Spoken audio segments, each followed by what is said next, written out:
দামোদর মাসের চতুর্থ দিনে সকলকে কৃষ্ণপ্রীতি এবং শুভেচ্ছা। আজ মঙ্গল আরতি করার পরে আমি অর্চন করে নিয়ে মন্দিরের উদ্দেশ্যে রওনা দিয়েছিলাম। আজকের দিনটা একটু অন্যরকম। আজকের দিনটি ছিল সম্পূর্ণ অ্যাক্টিভিটিতে ভরা।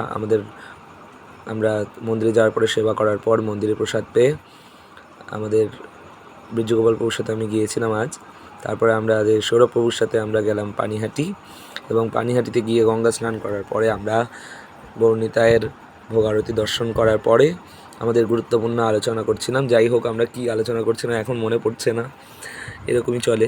তো তারপরে আমরা গোবিন্দাসের প্রসাদ পেয়েছিলাম, পিৎজা প্রসাদ, ক্রিসপি বেবিকর্ন প্রসাদ এবং ফ্রেঞ্চ ফ্রাই প্রসাদ। তারপর আমরা আইসক্রিম প্রসাদ পেতে পেতে উত্তাল গঙ্গা মাতাকে দর্শন করছিলাম, এবং তারপর বৃষ্টির সম্মুখীন হলাম আমরা। তারপর অনেক কিছু হলো, যাই হোক সেটা আর বলার মতো না।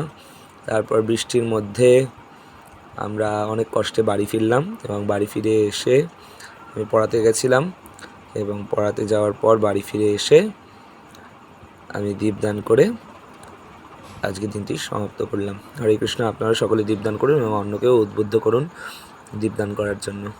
হরি বল।